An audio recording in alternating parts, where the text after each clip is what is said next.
Doctor Rakesh Sharma और आप देख रहे हैं इंदौरिया टाइम्स। आज हमारे साथ इंदौरिया टाइम्स स्टूडियो में हैं विष्णु मित्तल, जो न केवल परिचय के मोहताज हैं, बल्कि विष्णु मित्तल तोरावाटी क्षेत्र के कोटपुटी उपखंड का वो चेहरा, वो जाना माना एक नाम, जो कि न केवल अपनी मातृभूमि को, बल्कि अपने पैदाइश को, बल्कि संपूर्ण राष्ट्र को रिप्रेजेंट कर रहे हैं। वो देखा जाए तो एक सीए होने के साथ साथ एक सामाजिक कार्यकर्ता, एक राइटर और एक राजनीतिज्ञ में जो गुण होने चाहिए, मृदुभाषी, हमेशा चेहरे पे एक सौम्यता, जैसा कि आप देख ही रहे हैं, वो हमारे साथ मौजूद हैं। राजनीतिक परिप्रेक्ष्य भी उनका कुछ कम नहीं है, लेकिन आपने जैसा कि मुझे शब्दों में बांध दिया है कि आज राजनीतिक परिचय की आवश्यकता हो तो कहीं लास्ट में परिचय दिया जाए, लेकिन आज वो जिस नेक कार्य से जुड़े हुए हैं और इन्होंने समय दिया इंदौरिया टाइम्स को, वो महत्वपूर्ण है। आज आपका जन्मदिवस है। सबसे पहले विष्णु जी, आपको जन्मदिवस की बहुत बहुत हार्दिक शुभकामनाएं।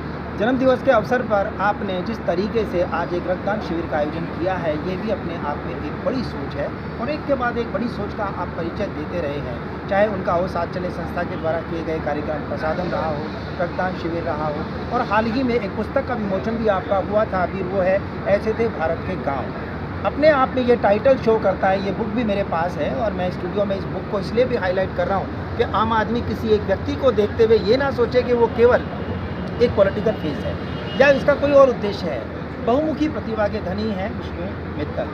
विष्णु जी, मैं आपसे ये जानना चाहूँगा कि किस तरीके से आप अपने प्रोफेशन को, सीए प्रोफेशन के अंतर्गत इतने व्यस्त होने के बावजूद इन सारे कार्यों को अंजाम दें। टाइम मैनेजमेंट तो करना ही पड़ता है।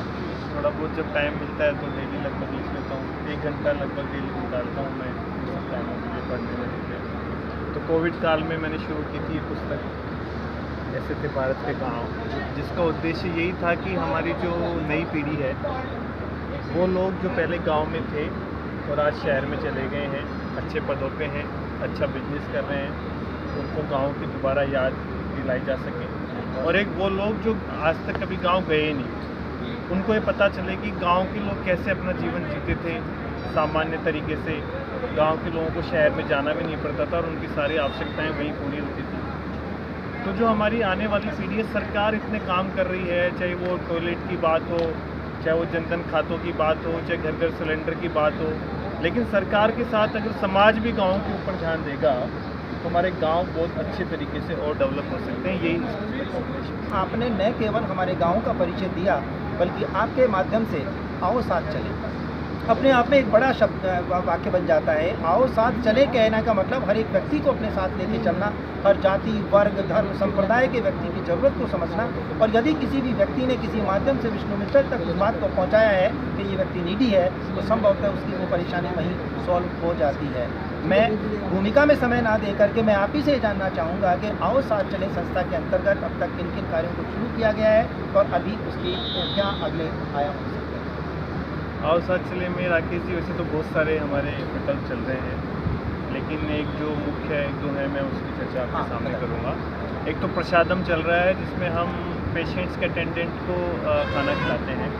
दिल्ली के 3 अस्पतालों में हमारे वॉलेंटियर्स पहले वार्ड में जाके टोकन डिस्ट्रीब्यूट करते हैं और अटेंडेंट्स उस वार्ड को लेकर, उस कूपन को लेकर बाहर आते हैं और हमारी वैन के पास उनको खाना खिलाते हैं। तो ऐसे 3 अस्पतालों में हमारा प्रसादम चल रहा है और एक अस्पताल में कोटपुटी में चल रहा है। तो हमने उसमें जन्मदिन और एनिवर्सरी, पुण्यतिथि के हिसाब से लोगों को जोड़ा हुआ है। सपोज मेरा जन्मदिन आज है तो आज मेरी तरफ से प्रसादम होगा, कल आपका जन्मदिन है तो आपकी तरफ से प्रसादम होगा, किसी की एनिवर्सरी है तो वो अपनी एनिवर्सरी पे वहाँ पे खाना खिलाए। तो एक तो प्रसादम के नाम से हमने प्रकल्प शुरू कर रखा है। एक हम गाँव में पानी के ऊपर काफ़ी काम कर रहे हैं। हमारा उद्देश्य है कि ऐसे गांव जहाँ पे जो पुराने तालाब थे जिनमें पानी नहीं है किसी भी वजह से, उनको हम रिवाइव करके, ताकि उन गाँव में पानी की समस्या दूर हो सके। इसी तरीके से आरएमएल अस्पताल में भी हम एक प्रकल्प चला रहे हैं, जिसमें हमारे 10-12 वॉलंटियर डेली ओपीडी और इमरजेंसी में रहते हैं। कोई भी ऐसा मरीज आता है जिसको किसी भी तरीके की सुविधा की जरूरत हो, किसी भी तरीके की हेल्प की जरूरत हो, तो उन सबकी हेल्प करते हैं। जल जंगल ज़मीन बचाओ मिशन के अंतर्गत बहुत सारी चीज़ें आपने शामिल किया है। जैसा कि आपने बताया, हमने इनके व्यस्त कार्यक्रम में से अपने लिए समय चुना है और उसमें इन्होंने जिक्र किया है कि रहे लोगों तक पानी पहुंचाने का प्रयास कर रहे हैं, पुरानी कुएं बावड़ियों को संरक्षण प्रदान करने की कोशिश कर रहे हैं। और एक बड़ा प्रकल्प और आपका है जिसके बारे में मैं जानना चाहूँगा, बहुत जल्दी शुरू किया है, वस्त्रम। वस्त्रम वाला प्रकल्प भी अपने आप में एक बड़ा है। बहुत बहुत बड़े बड़े शहरों में बड़ी दीवार के नाम से कर दिया जाता है या कुछ और नाम दे दिया जाता है, लेकिन आपने उसको वस्त्रम नाम देकर के भी एक तरह से प्रसादम की सीरीज में शामिल कर दिया। क्या है? वस्त्रम में हम दिल्ली से लोगों के यहाँ से कपड़े इकट्ठा करते हैं। क्या है कि आजकल फैशन आउट होते ही आदमी कपड़े चेंज कर देता है, लेकिन वो कपड़े अच्छे होते हैं।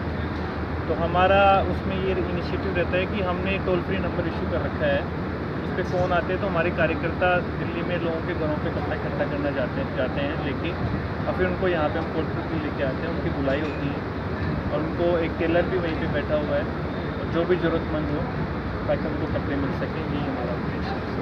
आपने देखा कि कपड़े कलेक्ट करने वाली तो बहुत सारी सामाजिक संस्थाएं मिल जाएंगी, लेकिन उन कपड़ों को लाकर और बिल्कुल एक न्यू फॉर्म में लाकर के उस व्यक्ति को इस बात का एहसास कराना कि परिस्थितियां जैसी भी रही हो, लेकिन तन ढकने के लिए भी एक खूबसूरत अंदाज यदि कहीं देखने को मिलेगा तो फिर वो वस्त्रम के अंतर्गत आता है। एक आखिरी सवाल जिसको आप डिजर्व भी करते हैं और उसके बिना ये इंटरव्यू बड़ा बेमाना नज़र आएगा। पॉलिटिकल फेस, आप उस तरह के पॉलिटिकल फेस नहीं हैं, लेकिन जहाँ कहीं कोई बड़ा मंच होता है, चाहे वो देश के प्रधानमंत्री हो, गृह मंत्री हो, मुख्यमंत्री हो, बहुत सारे ऐसे लोग होते हैं जिनके बीच में आपको देखा जाता है। अभी हाल ही आपको 2-3 अवार्डों से भी नवाजा गया है। मैं ये जानना चाहूँगा कि ये देश में इस समय जो राजनीतिक परिप्रेक्ष्य में यदि मैं बात करूँ, जो कुछ चल रहा है उसे आप नक्सल में किस तरह से देखते हैं? मैं तो आपको बताइए कि पार्टी का एक छोटा सा कार्यकर्ता हूँ, लेकिन जो भी काम माननीय प्रधानमंत्री जी के नेतृत्व में अभी देश हो रहा है, वास्तव में वो अद्भुत है, अकल्पनीय है, और इतने सारे काम है कि अगर मैं पूरे दिन सुबह से लेकर शाम तक भी उनके बारे में बात कर सकूँ, मोदी सरकार की योजनाओं के बारे में, तो भी ख़त्म नहीं होंगे। और अभी अभी आपने देखा कि भारत विश्व की चौथी सबसे बड़ी अर्थव्यवस्था बना है, और उम्मीद है कि आने वाले सालों में टॉप 3 में भारत पहुंचेगा। प्रधानमंत्री जी ने पंचप्रण की बात भी की है, उसमें उन्होंने यही आह्वान किया है कि हमारा टारगेट है कि अगले कुछ वर्षों में भारत विकसित देश बने। तो ऐसा प्रधानमंत्री मिलना देश को, वास्तव में देश का बहुत बड़ा सौभाग्य है कि नरेंद्र मोदी जैसा प्रधानमंत्री मिला है, जो कि हर समय अंतिम पंक्ति पर खड़े व्यक्ति के बारे में सोचता है। पार्टी और संगठन, दो नाम अक्सर पॉलिटिशियन को घेर लेते हैं, और यदि सामने वाला अपनी पे आ जाए तो दोनों में कहीं ना कहीं उसे उलझाकर छोड़ देता है। लेकिन मैं, क्योंकि आज आप एक नए कार्य के लिए आए हैं, मैं आपसे पार्टी और संगठन को ध्यान में रखते हुए ये जानना चाहूँगा, क्या इन फ्यूचर आप संगठन की गतिविधियों के साथ जुड़े रहते हुए क्या कभी पार्टी को अपना नेतृत्व प्रदान करेंगे? भारतीय जनता पार्टी का कार्यकर्ता हमेशा खाली काम करता है, और वो उसको आगे क्या करना है ये खाली शीर्ष नेतृत्व सोचता है। जैसे शीर्ष नेतृत्व बात करता है, उसी हिसाब से भारतीय जनता पार्टी का कार्यकर्ता आगे बढ़ता है। तो मैंने ऐसा कुछ भी नहीं सोचा है कि मुझे आगे क्या करना है। जैसे हमारे पार्टी के ऑफिस बीरर मुझे इंस्ट्रक्ट करेंगे, उस हिसाब से मैं आगे। आपको पुनः जन्मदिवस की बहुत बहुत शुभकामनाएं।